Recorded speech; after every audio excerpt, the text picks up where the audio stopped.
حضرت خالد بن ولید رضی اللہ تعالیٰ عنہ کے داستان حیات پر مبنی سیریز کی ایپیسوڈ 6 چلیے شروع کرتے ہیں۔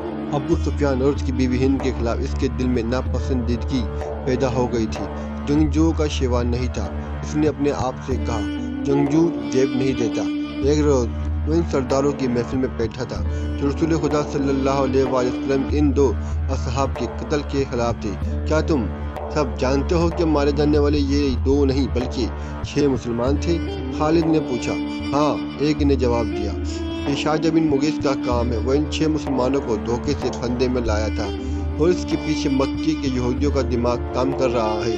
خالد نے کہا، اور اس میں یہودیوں نے 2-3 اور یہودی لڑکیاں ساتھ لے جا کر اپنے اور ان کے حسن کا جادو چلایا۔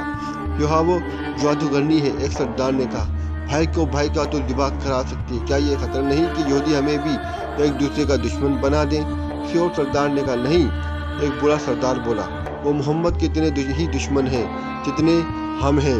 یہودیوں کا مفاد اس میں ہے کہ وہ ہمارے اور مسلمانوں کے درمیان دشمنی اتنی پکی اور اتنی شدید کر دیں کہ مسلمانوں کا نام و نشان مٹا دیں۔ ہمیں یہودیوں پر شک نہیں کرنا چاہیے، ایک سردار نے کہا، بلکہ ضرورت یہ ہے کہ ہم یہودیوں کو مسلمانوں کے خلاف زمین کے نیچے استعمال کریں، لیکن ایسے نہیں جیسے شاہجہاں نے کیا۔ خالد نے کہا، اور ایسے بھی نہیں کہ جیسے ابو سفیان اور اس کی بیوی نے کیا۔ کیا تم سب جانتے ہو کہ یہاں مکے کے چند ایک یہودیوں کے ساتھ مدینے چلی گئی ہے؟ بوڑھے سردار نے پوچھا اور خود ہی جواب دیا، وہ مدینے اور ارد گرد کے یہودیوں اور دوسرے قبائل کو مسلمانوں کے خلاف ابھاریں گے۔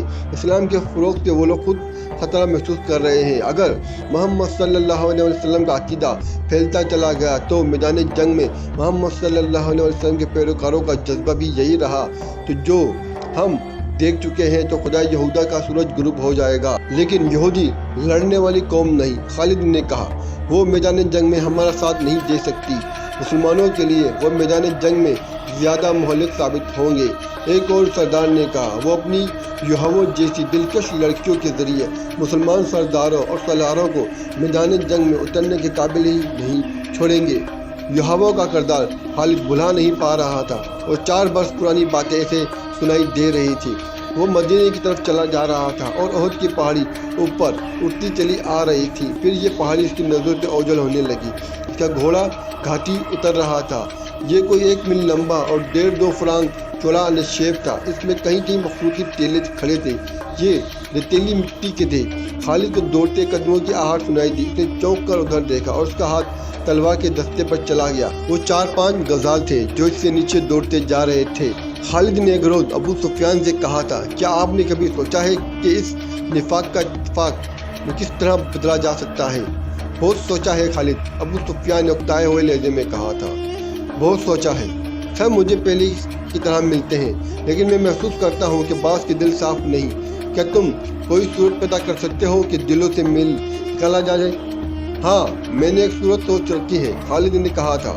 میں یہی تجویز آپ کے سامنے لا رہا تھا۔